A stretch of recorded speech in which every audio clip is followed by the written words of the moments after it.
Welcome, everybody. It is episode number 350 of the OMG Hour, and we are your old married gamers. Yes, I've been waiting 50 episodes to say that. Welcome to 350. I am Sean Evans, otherwise known as Zion Tame. A quarter of the way to 1,400. Well, you know, goals, man, goals. Well, that's just basic math. That's just basic. Who are you, anyway? Oh, yeah, I have to say my name. Yeah, Tico. It's been so long. Tico, Mr. Second Place here at We the spot see, where I always am. We miss 1 week, and this is what happens, folks. Like, we don't even know what's going on. My brain doesn't function from day to day, and if I don't get that reset... That's because you haven't been working in how long now? Your brain is just going to mush.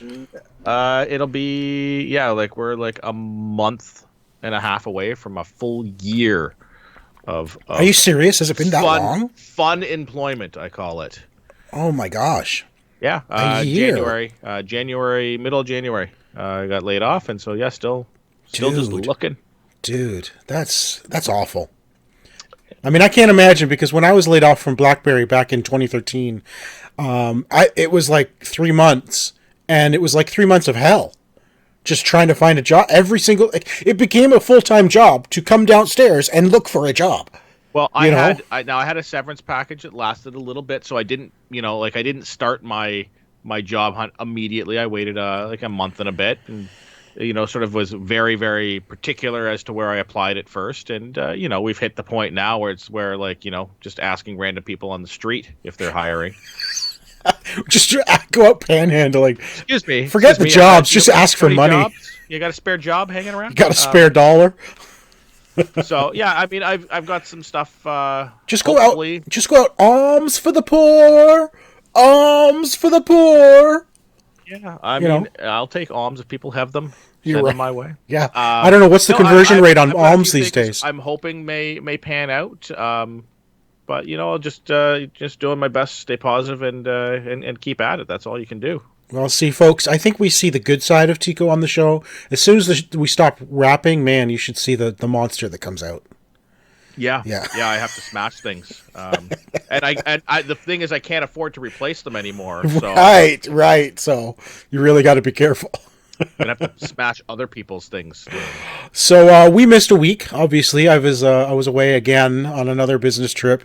Man, I've been doing. I have traveled more this year than I think I've ever traveled in my life. To be honest with you, it's absolutely ridiculous. I mean, obviously, I go to PAX each year for 10 years, but this was I've traveled for work before, but never this much in 1 year. It's just crazy. And it's always like, oh, by the way, we need you down in Kentucky in 2 weeks. It's like, yeah. And it's not like, Sean, head to Vegas for a week. Right? It's like, oh, we're going to send you down to Florida and hang out at Disney for, for a week. It's the backwaters. Kentucky. Yeah. Backwaters of Kentucky or Indiana. It's like, go down to this city, this little town in the middle of nowhere where there's nothing to do after you're done except go back to your hotel and watch TV and play games, which is what I did. And of course, okay, go get this. The day I left, Tico, day I left, I wake up in the morning, 5:30 in the morning. I'm being picked up at 6:45 to be taken to the airport. I look at my email and I get an email saying, hey, guess what? Your Stadia Founders Edition has shipped. Good timing, folks. I'm leaving today. And sure enough, it was on my doorstep the next day. But I got my code, I think the same day or the next day. It was all out of order. I'm sure you've all read about the issues with Stadia. It did not have a good launch. It was supposed to go in the order in which you had ordered it, right? So those who ordered first, right, when it was announced, should have got theirs first, and they should have sent them out in that order. And then you need an invite code just to activate your Stadia account, which is bizarre in my mind, but whatever. Yeah. So mine got shipped. So I left Thursday. It launched Tuesday. So 2 days. I mean, and I ordered mine, I think the week of or the week before they sold out. So it was late October. It was the week of, because I remember you saying I got my order in and now they're sold out. Now they're sold we out. had that conversation. It might have been like, I'm talking days. By the time when I ordered it, days later they're like, okay, we're sold out. It's no longer the Founders Edition. Now it's the Premier Edition. So I'm like, okay, you know what? If they're really that far behind, I'm not going to get mine for what, like a week, 2 weeks? No, 2 days. Got mine shipped, got my code either the day of or the next day, went online, activated my account, and it actually worked. I was playing it. I played Destiny. It worked well. Once I got to the second hotel, the first hotel only had like a 5 megabit per second download. Not good enough.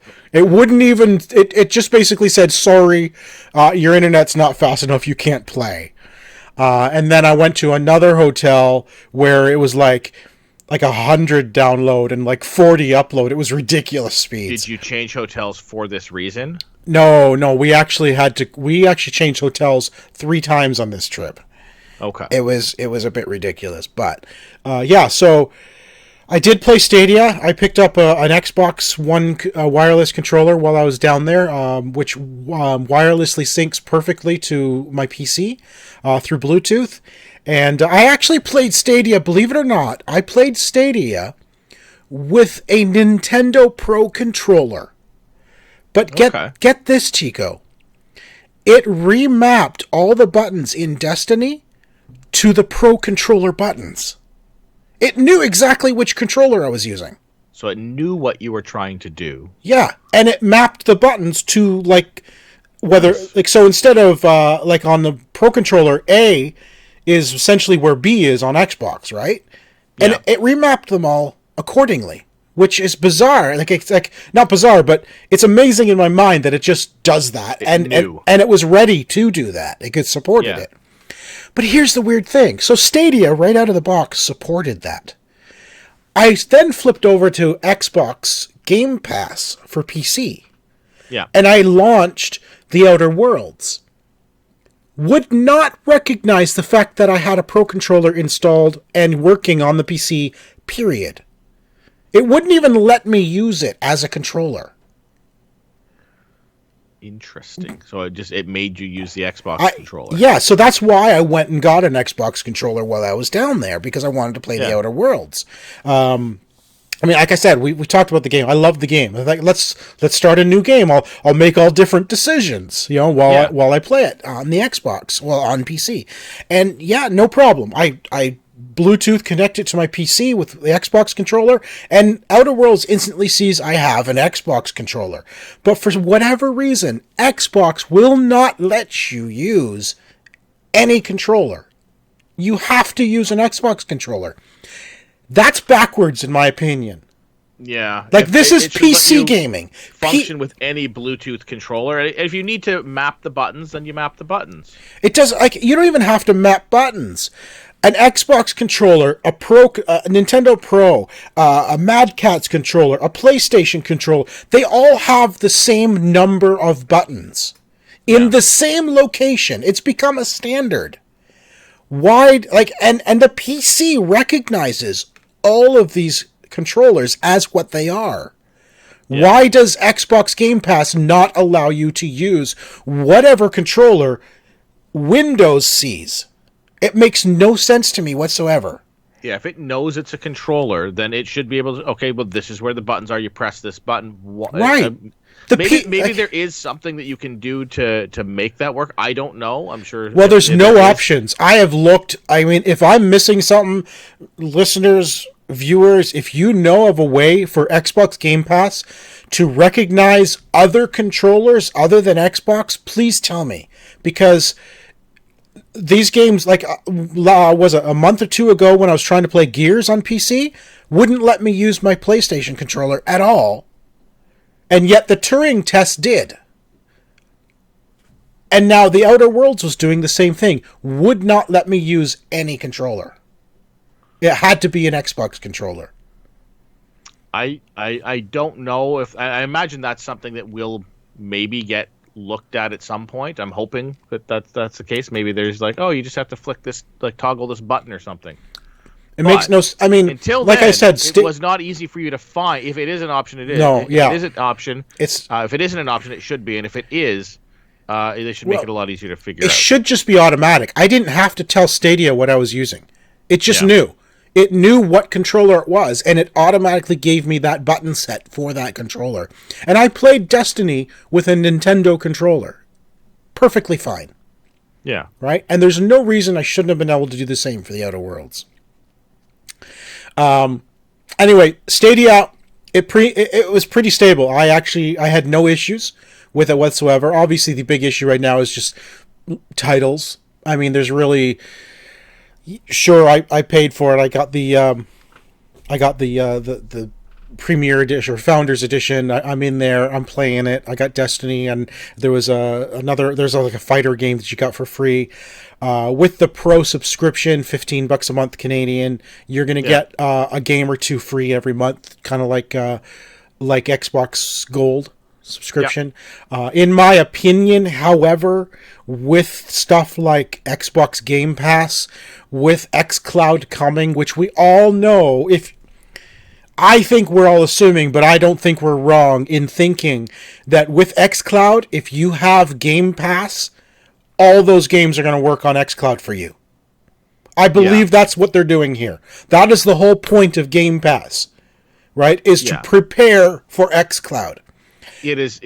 Yeah. I mean, that was the initial plan back before they sort of had to redirect their thinking was, to build an online library that you just could access anywhere. With any device. Exactly. So. And that's what xCloud is aiming to be, which by the way is in beta right now for Android. Yes, I was not Canadians. Exactly. And for not Canadians, I went to download the app today and nope, sorry, you're Canadian, you don't count. But if it ever does come to Canada, I will absolutely beta test xCloud.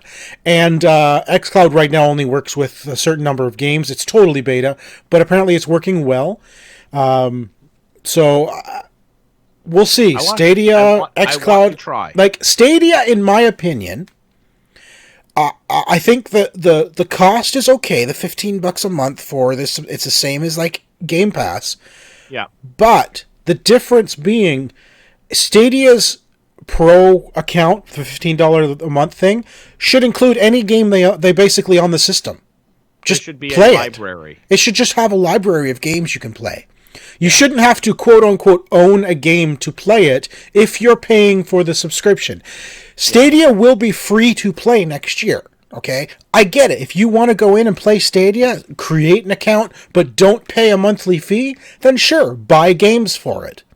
But if you're paying the monthly fee, make it a Netflix style game. Make it a Game Pass. That is going to be that's where the success is going to lie for these gaming companies. Absolutely, is the Netflix style of gaming. Whoever gets that right first is going to win the next whatever the console wars or whatever you want to call it. And currently, the streaming wars, I guess, really is what it is, right? And currently, I think xCloud is in a position to win against Stadia if Stadia doesn't make their Pro controller, or I mean their Pro account, better.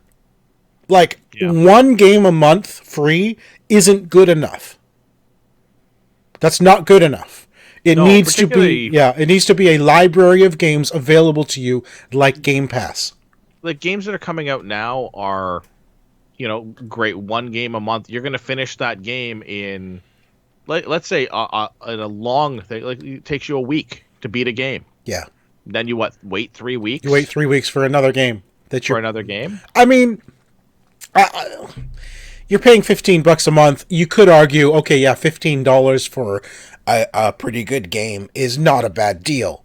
No, it's not a bad deal. Compared but $15 for hundreds of games on Game Pass. Thank you. Yes, is a better deal. Compared to what else is out there, it's not a good deal at all, and they really need to step it up. It's a supply and demand issue, and when your competitor is offering, and there's a lot of good stuff that has come to Game Pass recently. I mean, oh my gosh, Outer Worlds that you've now played on Xbox and on the PC. I'm playing on PS4. Oh, sorry, you playing Yeah. PS4? Okay. And now I'm Well, playing on basically Xbox for Windows, right? right. Yeah. So now I'm getting achievements for it as well as trophies. Yes. But yeah, I mean, I didn't have to get the game again. I just download the game onto PC because it's in Game Pass, and Yeah, I and start playing it again. yeah, You know, and The I Witcher can is do the same thing, coming. like stuff like that. And that's I'm gonna like play The that's just Witcher. one of the games that's out there. There are so many options right now on Game Pass of stuff that you could pop in and play campaign-based stuff. Oh yeah. Well, The Witcher That 3, come on. Hundreds and hundreds of hours of gameplay in The oh Witcher yeah, 3.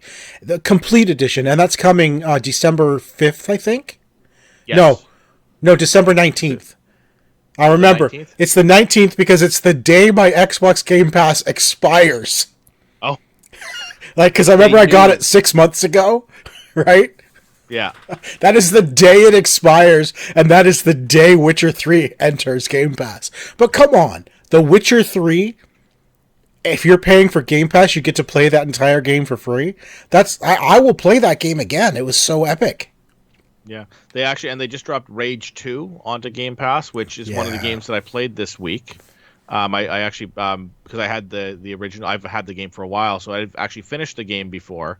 But I figured, oh, okay, it's popping in there. I'm gonna check out the DLC from there's the 2 expansions that have come out. Right, right. So You played the first one, right? I had played a little bit of the first one, but I went through and I finished everything from the first one, and now I've finished everything from the new DLC as well. So I've completely finished that game now. 100% like achievements as well, or No, so here's the thing. So it broke. The game, it has some glitches in it, and it broke on me. oh no. I was playing it, and I went into the DLC, and I didn't have multiple saves going. So I went in, and I finished this part, and then you get to this part where it's supposed to trigger something to happen, and nothing happens. And I'm like, okay, what's going on? So then I let myself get killed, and it reboots me just outside the room. I go back in, and I'm stuck in the same loop. Oh no. And I'm like, ready to. And anyway, so I ended up I deleted the save. Did you have to buy? Did you have to buy a new controller? I did not. I did not. I've gotten good at not snapping controllers, but it was very, very frustrating. So I ended up creating a new game plus. So I had all of my stuff carry over. Okay. Started the new game plus, my levels and everything, all of my skills, everything, all carried over. And then instead of going through and doing the main story stuff, I just did like the early bits. And then once you get to the main open, it lets you do whatever you want. You can do the missions in any order you want. So I went straight to the DLC content. Okay, gotcha. And then finished it again and actually got through and finished that. So I have 100% of the achievements in the DLC, both pieces of DLC. Okay. Main game, I have to go back. There's I have to kill like a ton of people or something like that for one of the achievements. It's it's a real grind, but I'll get there. It is a really fun game for anybody who's looking for like a fun shooter, and again on Game Pass for. Right. I mean, I've been wanting to play the game. I'll go play it Yeah. now because it's on Game Pass. Yeah, Until December 19th. and then you'll be witchering it. Well, no, and then I'll be paying for it again so I can play The Witcher 3 again. Oh man, I love that game. So anyway, while I was away, I had my Switch with me. This time I remembered my Switch. You remembered it. Good. I remembered it this time. I played a couple games. I played the Untitled Goose game. You know, I'm sure everybody's heard of the Untitled Goose game. It was got rave reviews a while back, so I was playing that. I don't have any footage for it. I wish I had captured some stuff for it, but it's cute. It's you literally are a goose, and you have these objectives. Just you start the game in this little like farm area, and so your objective is like. Have a picnic. So there's certain items around the whole level that you have to grab and pull over to a picnic basket. You grab it with your beak and you drag everything, right? Yeah, that's how geese work. That's how Everyone geese knows work. how geese work. Yeah, exactly. And the other is you make the farmer wear his sun hat. So you have to somehow steal his hat off his head and get it to a place where he can't get you. And then he grabs another hat and puts it on. Like, that's literally an objective. And some of these objectives you have to figure out, well, how do I do this? Make the farmer, hit his thumb with a hammer. Like, how do I do that? Like, so you have to actually... you would honk at him, as a goose would do, as he's swinging the hammer, and it startles him when he hits his thumb. Exactly. Well, that is exactly it. Nice. Right? So there is a point. So there's a couple things. So there's a sign that has a "No Goose Allowed" sign on it. You have to grab the sign and pull it out. So now he's forced to pick it up and hammer it back in. And as he's about to swing, you honk at him, and he slips and hits his thumb. Right? So it's that kind of little sort of do this, but figure out how to do it as a goose. Like, how would a goose make that happen? I know they have mentioned that this is with the success that it saw on the Switch. They are going to be bringing this out for consoles as well. That's cool. As well. It is a cute game. It really is. It really is. I mean, they sent me a code for it, so this was the first chance I got to actually jump in and play it while I was away. But I had a lot of fun with it. It can be a little tricky, like, okay, you want me to do what now? Well, how do I do that? Like, so, because you also have to be stealthy a lot, because most of the humans are going to shoo you away if they see you. So you have to be very stealthy and quiet, or trick them to look the other way type thing, and then grab it and run. But yeah, it's cute. It is definitely cute. I wish I could have grabbed some footage from it from the Switch, but not as easy to do on the Switch. Although I did grab some footage for another Switch game called The Eyes of Ara. And The Eyes of Ara is it is a fun. Do you know the games for the iOS called The Room, where it's the escape room games? Kind of, yeah. It's kind of an escape room style game where the whole house you're in is one big puzzle, and you have to figure out, I need to get that door open. Well, how do I get that door open? And there's things around there's items you can grab. You can manipulate the items as well. If you just choose it from your inventory, you can. Sometimes some of the items can be altered by touching them. This is a full touchscreen game as well. It doesn't use the controllers. But if you are playing on television, you do use the controllers in sort of a point and click style way. So you don't actually use the thumbsticks. You're actually pointing, and I haven't played it on television. I only played in tablet mode, and it's all touchscreen. So you're just holding it like a phone. Like it's one of those games where great game, but I don't know why it's a Switch game. You know what I mean? Like, this is a perfect mobile phone game. Is it possibly available as a mobile phone game? It may be. That I am not sure about. This was given to me again. This was a review copy that I was reviewing here, but I really enjoyed it. It looks really good. Yeah. You know, it looks great. It's a great puzzle game. It is the kind of puzzle game I love. You know, just look around the room, click on things, collect items, read notes, read items that you get, which can give you clues. There might be like a scrap piece of paper with a diagram on it that you then have to reference in order to solve another puzzle. And then once you solve the puzzle, it's going to open and reveal an item you need somewhere else. Yeah. And sometimes you're going to get items that need to go together in order to solve another puzzle, right? So you need to find two pieces and attach them and then put them somewhere else in order to solve something else. Wonderful game, though. Really, really good. And it plays well because it's all touchscreen. Just swipe where you want to go, look around. You can kind of pinch and zoom as well if you need to. I thoroughly enjoyed this game. Yeah, it is, by the way, Eyes of Ara is available on Android. Oh, it is? Okay. Yeah, $7.49 Canadian. Good. That's not bad. Not bad. And it looks like... is it on iOS as well? I don't have an iPhone to check. Oh, of course. Probably. I mean, chances are it probably is. Yeah. And so this is the Switch version of it. Highly recommend this. If you enjoy the escape room style games like The Room... The Room wasn't an escape room. It was a puzzle box. The original one. The whole thing was a puzzle box, right? And you had to look around the box and move switches and collect items and move them around and just like figure out how to get the whole box open. And then there's the Room 2 and the Room 3, which expanded even more. And the Room 4, and then... I don't think there's a room 4, but anyway. There is. But the Eyes of Ara is that style of game where you're collecting items, you're looking through, and you're reading text that you find to find clues and kind of open up the backstory of what's going on in this house. Like, is there like a story attached to it, or are you just There reading is. the clues to like, okay, it says like candle here, so I'm going to go use the candle, or is it actually building like a backstory to the whole thing? There is a story to the game. Like, you approach this house for a reason, and to be honest with you, I was so engrossed in the gameplay, I'm trying to actually remember what the story was, and I don't remember now. I don't remember the reason why you were going to this house, but there was a mystery behind this house that you're investigating.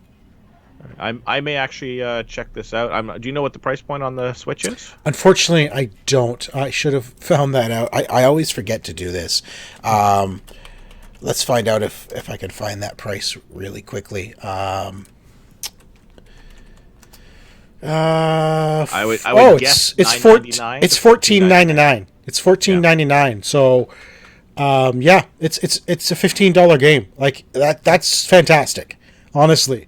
And it's one of the only games out there that only uses the touchscreen on the Switch. It's great. So yeah. Anyway, check it out. It's called The Eyes of Ara, and I absolutely love it. It's great. Cool. That is. So, oh yeah, you have one more thing to talk about. Yeah, so I didn't grab any footage because again, this is it's a full story game, but I finished Star Wars Jedi Fallen Order. Oh wow!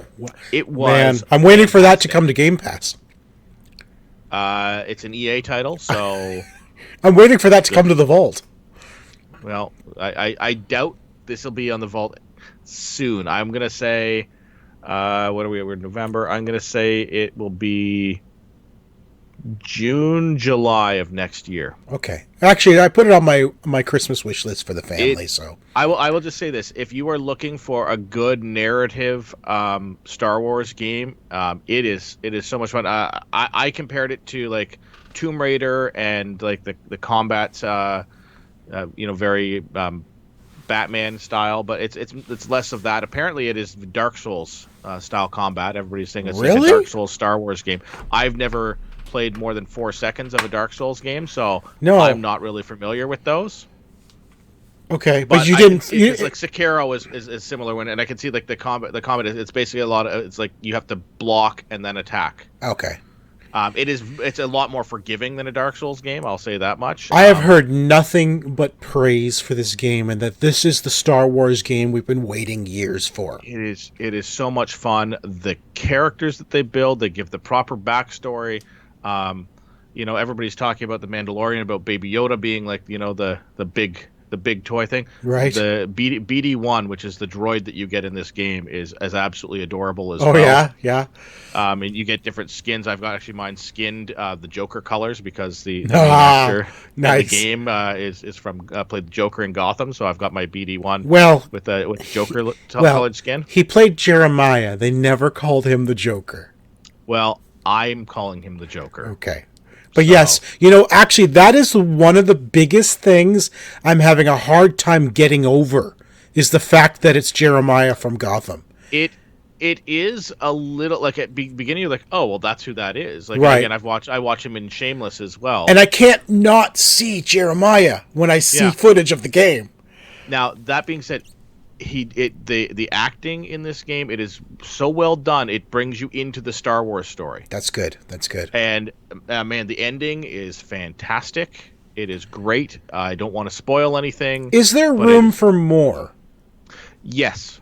Okay. This game is canon. It is part of the universe, and from where it takes place and where it ends, there's many years of space where they can add this in before, like another game in before the next set of movies would start. Does it say exactly when it takes place? My understanding is it's 5 years after Revenge of the Sith. Is that correct? Yes. So it's before A New Hope. Yes, 15 years before. There's 20 years between Revenge of the Sith and A New Hope. Yeah. And so this is there's still 15 years of gap there. obviously during that time Rebels also takes place.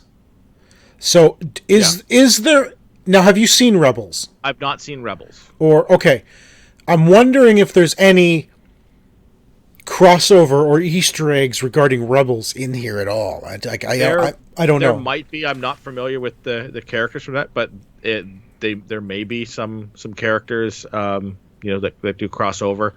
It's a lot of. What about, for example, like Obi-Wan? Is there any mention at all of Obi-Wan, for example? No. No. Okay. No, not that I recall. But trust me, if you have an opportunity to play this game, play the game. It is awesome. I think it took me about between 6 and 8 hours or so to finish the campaign, and that was there's still some stuff I can go back and do, and it does let you go back and do stuff after you finish the main campaign. Oh, good to know. Not like the Outer Worlds, right? Yeah, not like the Outer Worlds. You can go back in and finish your collecting and stuff like that. It is a really good game. I'll just say that much. Man, I really want to play this game. It's on my wish list, so I can't just go out and buy it because, it's on your wish list. My family are like, "What do you want for Christmas?" It's like, I don't know what I want for Christmas. Here's the trick, Sean. Right? You start celebrating Hanukkah. It starts earlier than Christmas. And put it on your Hanukkah list. Right. And then I have found that more and more each year that, as I get to a place in my life where I'm no longer financially strapped, that it's like, if I want something, I just get it. I'm just going to buy it. I have the same problem too. My wife yells at me all this, like, well, what do you want for Christmas? What do you want for your birthday? I'm like, I don't know. I'm an adult. If I wanted something, I went out and bought it like 2 weeks ago when it came out. Right, exactly. Right. It's very hard to. It is very, very hard to hold off on stuff like that. And there's times where I'm like, okay, I know that this is going to be something that she can get me, so I'll just not get this and put it on my list. Well, here's the thing: it's Good Friday today, right? We're recording this on Good Friday. Black Friday. It's Black Friday. Yeah, it's different Friday. This is Black Friday. And Google, and actually everywhere, Best Buy as well, has the new Google Nest Mini, which is like the second generation Google Mini, on sale for like half off. Like it's $40. It's normally $80. And I'm like, I want one, but it's on my wish list. I want to buy one because I don't know if someone's going to get it, and it's half off. Like, what do I do? I will say this. For those, I have 5 of those things in my house. Oh my gosh. So, well, that's just it. I know you can have more than, you don't need just one, right? Because they can be everywhere in the house. Yeah, like Leah has one in her bedroom. We have one in our bedroom. We have one in the dining room, kitchen area. We've got one in the family room, and we have one in the bathroom. Is that how she keeps turning the lights off in the house? That is how she keeps turning the lights on the house. Oh, great fun story about that from today. So I had a phone interview today. For a job, and I asked Leah, I'm like, listen, I'm going to go upstairs.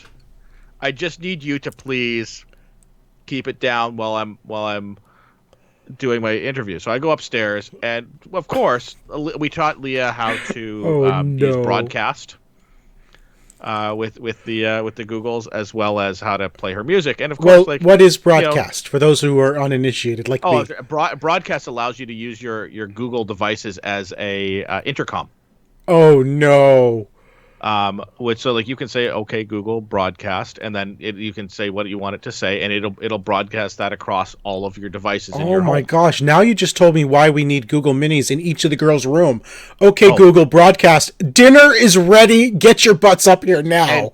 And it is Looks like there aren't any speakers connected to your account right now. Oh my gosh, and it works with your phone, by the way. You can use broadcast with your phone to the speakers as well. So you could be on your way home. It actually says broadcast dinner is ready. Get your butts up here now. And it said, sorry, unable to broadcast. Right, because you don't have a speaker, but you could do that from your phone on the way home, saying, I'm on my way home. Make sure my dinner's on the table. And it would broadcast the speakers in the house, and they'd know that before you got home. No, are you serious? In any case, I'm halfway through an interview, and Leah has decided to play the new Frozen movie soundtrack upstairs to the upstairs speaker because she knows what they're all called. Oh my gosh! And I come downstairs, and I can't get it to stop because I'm on the phone, so I have to leave the room to a different, quieter room and apologize to the person I was interviewing with. And I go downstairs. I'm like, Leah, why did you do that? She's like, I thought the dog might want to hear that song. Oh no! Yeah. What did what did the interviewer say? She was actually quite pleasant about it. She thought it was funny. She's, I did explain before I started the interview that it was a PD day and that I had my 8-year-old home and she was going to be downstairs watching TV, so she knew that there was a child in the home that did that. Oh my gosh! Yeah. Wow, that's awesome. I'm sorry, but that was awesome. Oh, the broadcast feature is great.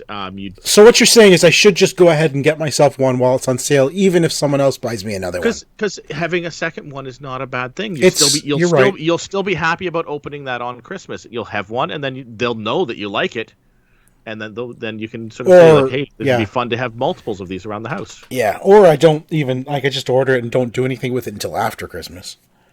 You could do that too. And say, look, it multiplied. They're like tribbles. Yeah, exactly.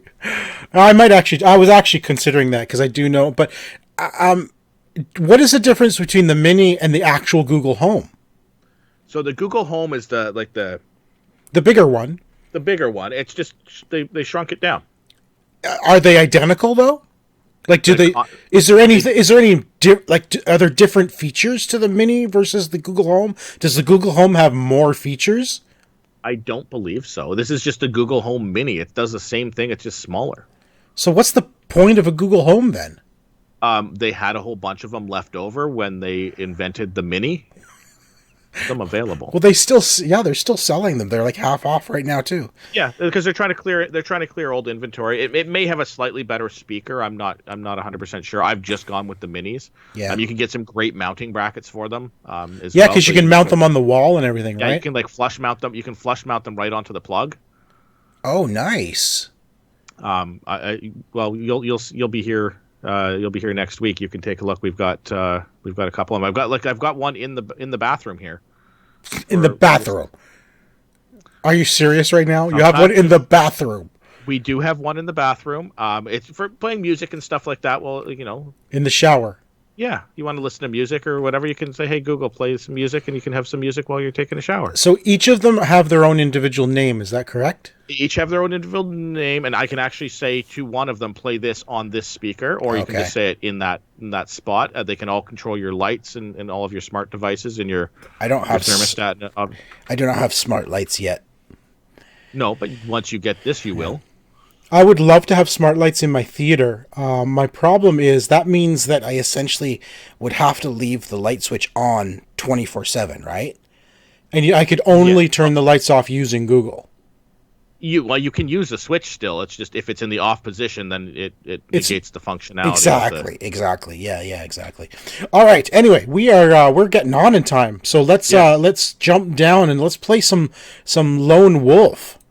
I believe I asked you to get some ready earlier today. And of course, you did not. Whenever you ask for something, I do that immediately. Of course, yes. I actually did do it this time when you said to do it. So. Oh, okay. Because you didn't respond, so I wasn't sure.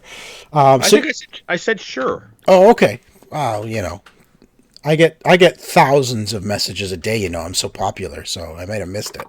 Oh well.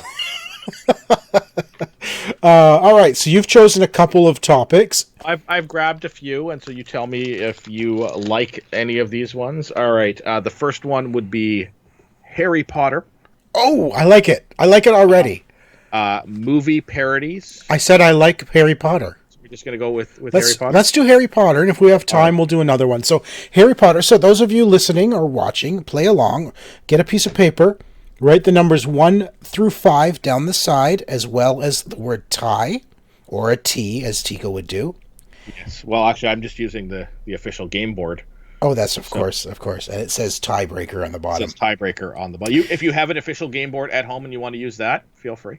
So write down the answers to these questions and see how well you fare. All right, so this is Harry Potter themed. What is the actual question? The actual question, fill in the blank of these Harry Potter books. Oh my gosh, that's going to be so freaking easy. Is it? Yeah. All right. Number 1, the philosopher's blank. Let's move on. Keep going. Chamber of blank. Are you serious right now? Goblet of blank. Oh my gosh. Okay. Keep The going. deathly blank. Uh-huh. Number And 5. The prisoner of Come on. blank. That's got to be the easiest card in the entire deck. Yeah. I'll bet you anything. We're both going to get the tiebreaker as well. What is the tiebreaker? This was not easy.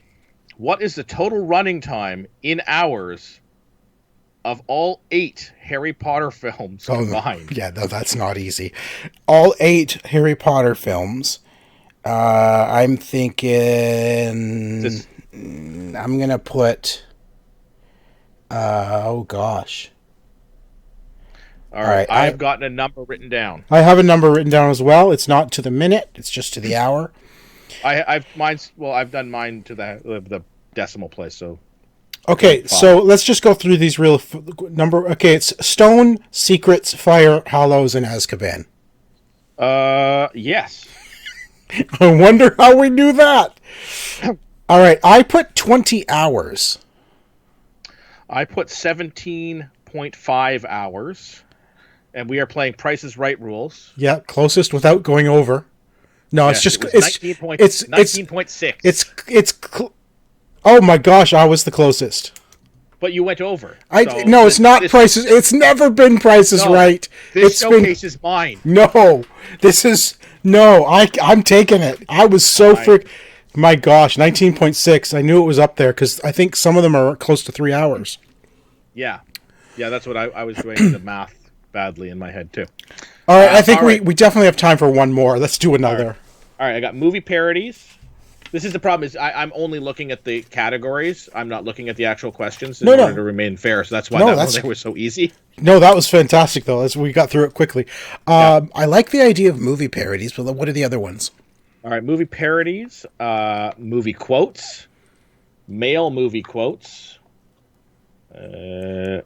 female movie quotes, famous aliens.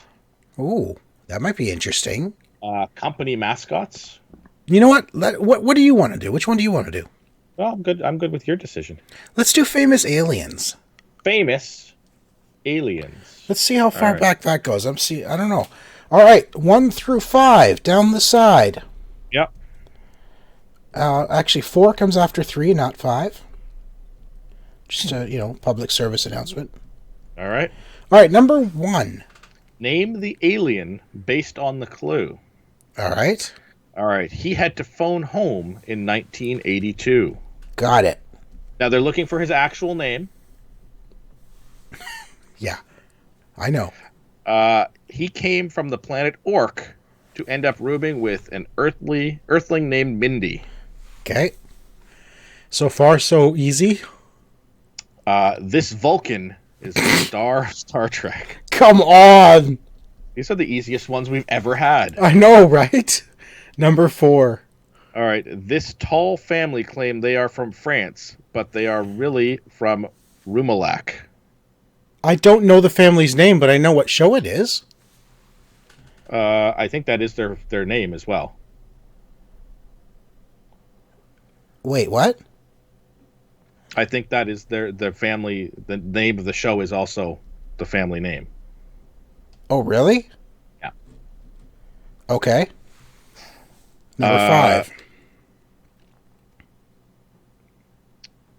I may have gotten this wrong, actually, to be honest with you. No, I'm thinking of a different show. I think we are thinking of a different. All right, number 5. All right, number 5. This Green Guardian of the Galaxy is the most dangerous woman in the universe. Really? I think I got number 4 wrong now. Well, I'm going to put... I wrote a different one based on your clue, but I'm going back to my original thought. I just don't know the family name. Yeah, I know. I'm trying to think of what it might. Okay, let's discuss it then. Are you thinking Coneheads? I'm thinking Coneheads. Is See- what my that's what I put down as my answer. I'm thinking Third Rock from the You're Sun. thinking Third from the, and I can't remember the family's name either. So I just wrote Third Rock from the Sun. Yes, if that happens to, I'm going to stick with Coneheads. But if that happens to be, Okay. if I will accept your answer of Third Rock if that's the correct answer. What is the tie? All right, how many episodes of the sitcom Alf aired? Oh, gosh. I have no clue. I'm going to go with. I'm going with just a random. I don't even know how long it lasted. All right, do you know Alf's real name? No, I don't. See, if that was on there, I would have gotten that one right. What's Alf's real name? Gordon Shumway. Oh, really? All right, number 1 is E.T. It is Et. I'm sorry, it's Et. That's what we were looking for. No, that's Elliot. Number 2 is Mork. Correct. From Ork. Number 3, of course, is Spock. Yeah. Number 4, I put Third Rock. You said Coneheads. Which one is it? It was Coneheads. It is Coneheads. It is Coneheads. All right. And number 5 is Gamora. Gamora, of course, yes. And the tiebreaker? I wrote down 48 episodes. I wrote 36 for some reason. I don't know. All right, the answer was 99. What? Wow. Alf out there than we thought. Wow. Okay. Wow. All right. So you got that one. So that was a tie. Yeah. I won one. You won one. All right. Let's talk some television and movies. Yeah. There was a lot of. I mean, obviously you were away, so that was pretty much what you got to do for the last couple of weeks. Well, yeah.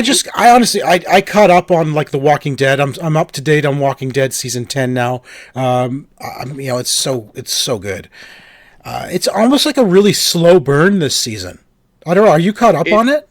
I am caught up on it. I have some thoughts that I don't want to talk about because it's spoilery.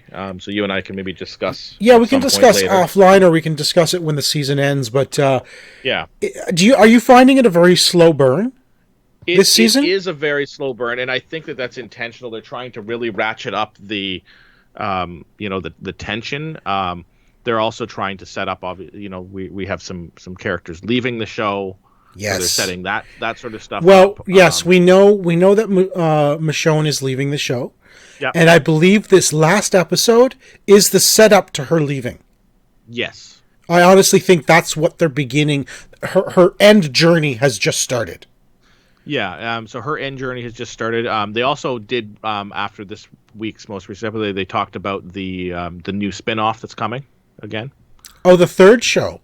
Yeah. And do we know much about that? I haven't been paying that much attention to it, to be honest with you. I think it take place in just a completely different city? It's a different city. It focuses on, I think it takes place in LA. Oh, this is the one the commercial shows kids. Yeah. And they're actually in a community.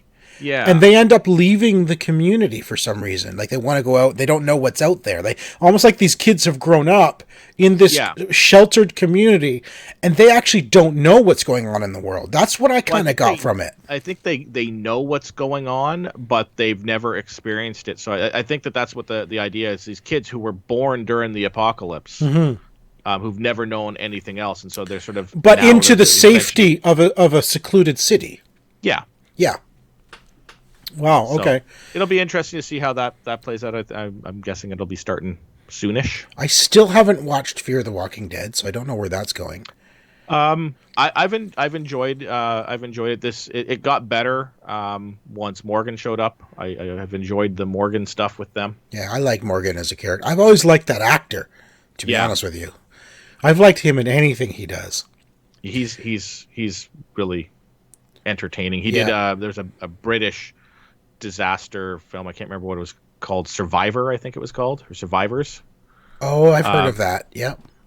That he was in, which was really, it was 2 seasons, so British 2 seasons. It was 6 episodes total. So I want to talk about a couple of movies that Dorothy and I watched a couple weeks ago before I went on trip, and I'll just go through it real quick. We finally watched Hobbs and Shaw. Was not a huge fan of that. I mean, I love the Fast and Furious stuff, but I felt Hobbs and Shaw was just, I don't know, it was just kind of meh. It wasn't terrible, but it wasn't fantastic either. You know, I find that these movies are moving further and further away, and I don't want to say they're moving away from their source material, but like what feels like they're moving further and further away from the heart of their source material. well, that's why it's Hobbs. That's why it's Fast and Furious presents Hobbs and Yeah. Shaw, because Hobbs and Shaw are agents, right? That's who they are. And they were brought into the Fast and Furious. Their characters were brought in for a reason. But, who they are, I think the movie was true to those characters. Yeah. That's why it's not a Fast and Furious movie. Did it need the Fast and the Furious presents, though? Could they not have just done Hobbs and Shaw and sort of tried to have it stand on its own? I think that's where it takes away from the experience for me. I don't mind the Fast and Furious presents, because all that says is these are characters from this series. That's all. If you just called it Hobbs and Shaw, the average consumer wouldn't know that this is Hobbs and Shaw from Fast and Furious. So that means if we ever do anything else, it has to be OMG Hour presents. Absolutely. Tico and Sean in. That's right. That's absolutely it. Anyway, we also watched Angel Has Fallen, which is the third in the Angel series, and man, that was great. Dorothy and I love the Angel series. There was Olympus Has Fallen. There was London Has Fallen, and then there was Angel Has Fallen. And, man, was that ever good. I enjoyed that, too. I mean, again, it gets to a certain point. It's like the Taken movies. It's like, keep a better... I think that's it. I mean, it doesn't go anywhere from there. I think this was like the last one. It's sort of a trilogy now, right? And then I finally watched Joker. I still have not seen it. And I have to watch it. Going to be completely honest with you. After all of the rave reviews and all of the hype and the fact that it's the best-selling comic book-based movie ever, is what they're saying. Yeah. I gotta be honest, I don't get it. I don't get the hype. I mean, yes, Joaquin Phoenix is a fantastic actor. He played the part beautifully. But the movie itself, to me, was unbelievably slow and kind of boring at times. It's interesting. I'm interested in seeing it. I think the reason I haven't seen it yet is because of the hype. And it's one of those ones, because of so much of that hype, if you didn't watch it on like the day it came out, you have the hype ruined so it much for hype me. Building around it. So I'm gonna maybe wait a little bit longer and watch it when I think the hype has died down in my brain. I think the hype ruined it for me. I'm not saying it was a bad movie. That's not what I'm saying. I think I was just disappointed in what I guess I thought it was more than it was. I thought it was an interesting story. I think the fall into the psychotic, sort of a study of the psychotic mind, it was interesting. But I don't get all the hype and praise over it. I'm not really sure. I don't know. All right. I will have to watch it so then we can have a greater debate in regards to this. All right. Real quick, Titans season finale, Titans season 2 season finale. I think season 2 of Titans was awesome. Way better than season 1. The finale was good. I thought they ended the threads of the sort of like the bad guy threads throughout the season. I felt like they ended a little too quickly and a little too easily, but I still enjoyed the season as a whole. And I'm looking forward to season 3. I've watched the first episode, so I'm looking forward to. I'm going to binge through that. Yeah, and finally, Servant, the whole show that's based on Dorothy's and My Life. No, not really, but the main characters are Sean and Dorothy, which I think is just so weird. But this is the M. Night Shyamalan TV show on Apple TV, or Apple Plus, or what? Apple TV Plus. Apple TV Plus, yeah. It just started. I watched the first episode. It's weird. I enjoyed it, but it's weird. I'm looking forward to seeing where it goes from here. So yeah, I'm not sure what else to say without spoilers, but okay. Yeah, I don't know where you're going from here. This weekend, I think. Yeah, I don't know where it's going from here, but yeah, I could definitely see there's going to be an M. Night twist in it somehow, and I think I know what the twist might be, but I'm not sure. All right, So, we will watch a few episodes as well, and then you and I can discuss just whatever we think the twist might be. all right. You've watched a ton of stuff. So I what are the watched a top ton of stuff. things? So let's start with movies. I'll start with my movie. So I took my daughter out to see Frozen 2 on opening night. Sorry. No, it was Okay. the Frozen movies are actually pretty good. The songs in this one are not nearly as catchy as they're not as memorable. You know the word. Memorable. Memorable as the first one, but I still enjoyed it. It's a good story. It is a well done movie. It is a good story for a Disney cartoon. All right. We watched on Disney Plus Noelle. I want to see that, but I'm waiting till closer to Christmas. So how was it? No, brand new Christmas movie. How was it? It was fun. Like, yeah. I told Shannon, I was like, well, why don't we watch this? And she was like, I'm not interested. I don't really want to. I'm like, it's Anna Kendrick and Bill Hader in a Christmas movie. Like, let's just watch this. I mean, come on. It was it's Anna so Hendrick. much fun. You have to watch it. It's Anna Hendrick. Yeah, like it was so much fun. It was a cute Christmas movie. It's along the lines of what you'd expect if you enjoyed Elf. Yeah.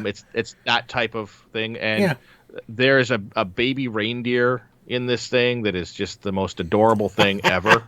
Even more than Baby Yoda?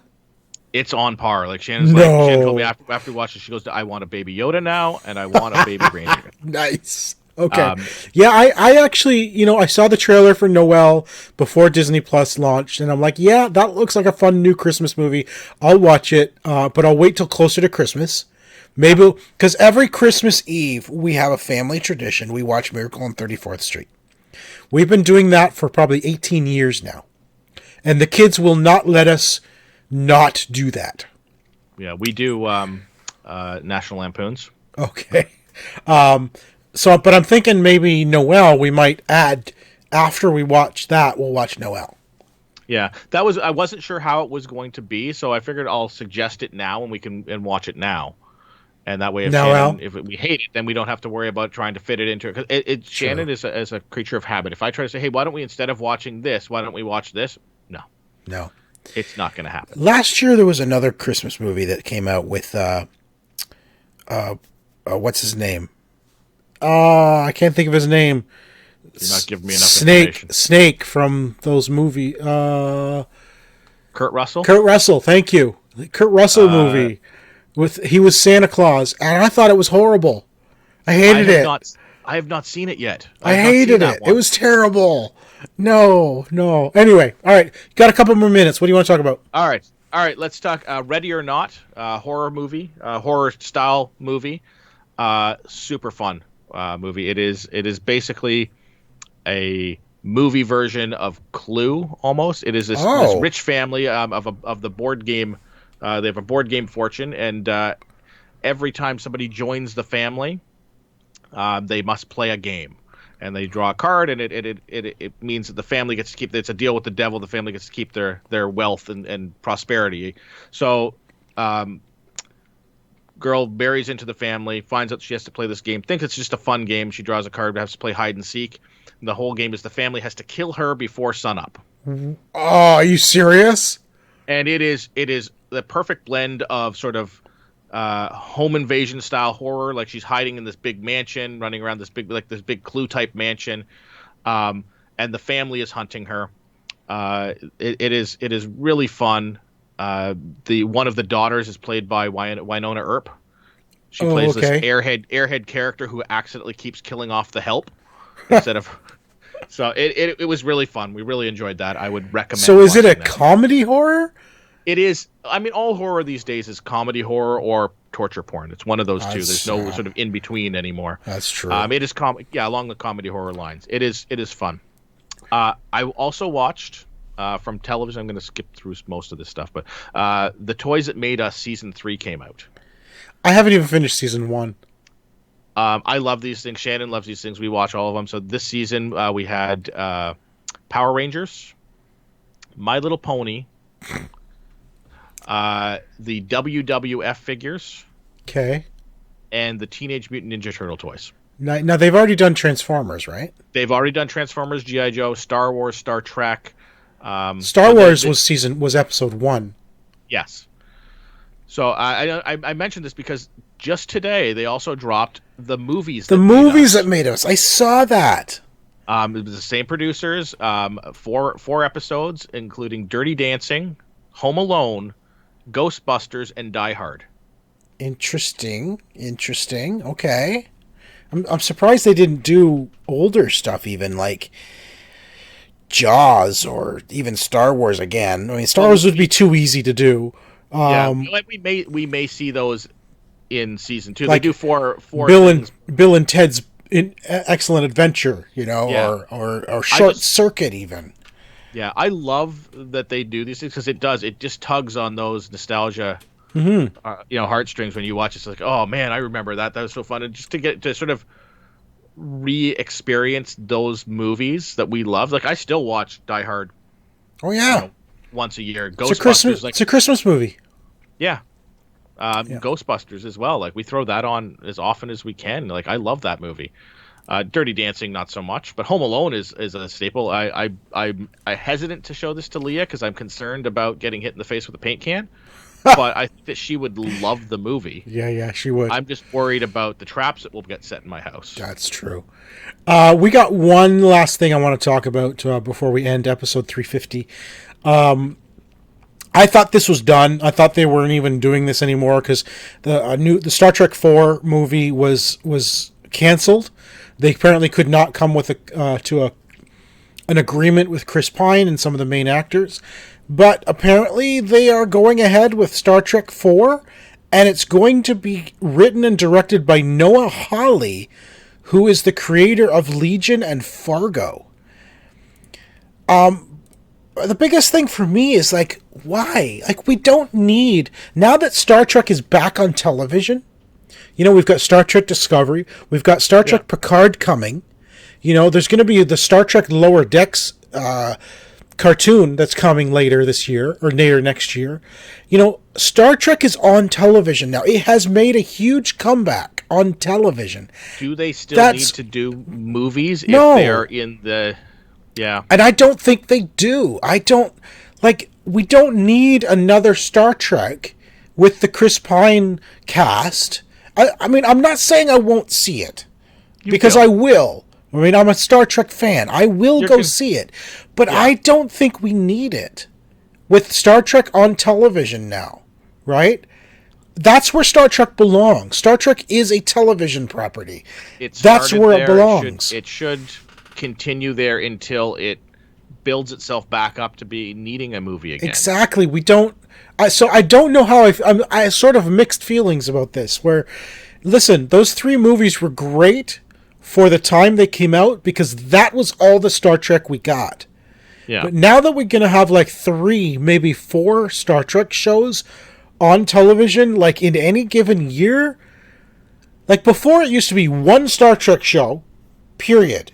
And we're happy about it. And now we've got 3 Star Trek shows on, with maybe a 4th coming. Yeah. We don't need a movie as well. Which is a completely different timeline, mind you. It's like, what are you doing? It's not part of the same universe. It's not. It's an odd thing. It's like you're competing with your own entity. So the movies take place in what they call the Kelvin timeline, which is the timeline that was splintered when Spock came back in time.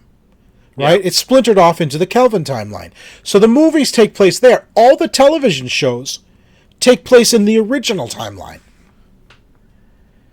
Yeah, it's a weird thing. I mean, that's one of the reasons why Marvel brought everything back together, so they can have one MCU. Right. Not so they can have like 4 billion different storylines that are all not related to each other. Exactly. Anyway, that is pretty much it. I think we've said enough. It is episode number 350 of the OMG Hour. We will not have a show next week. Why not, Sean? Because you and I are going to be down in Philadelphia, Pennsylvania for PAX Unplugged. This is the Yes. board game PAX. So we're heading down. We're going to check it out. It's the first time we've been there. We will certainly try to do our daily, day in review shows like we do when we're at PAX East. Yep.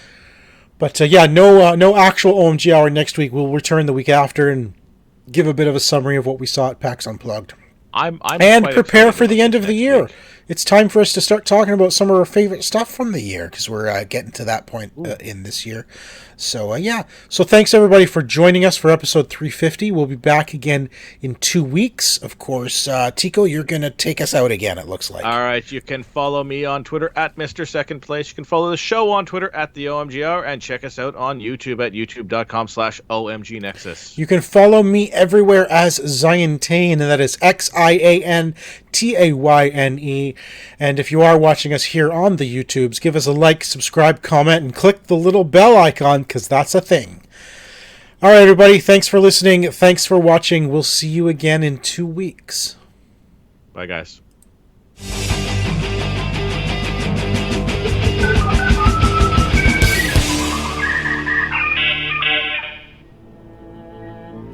This has been an OMGNexus.com production.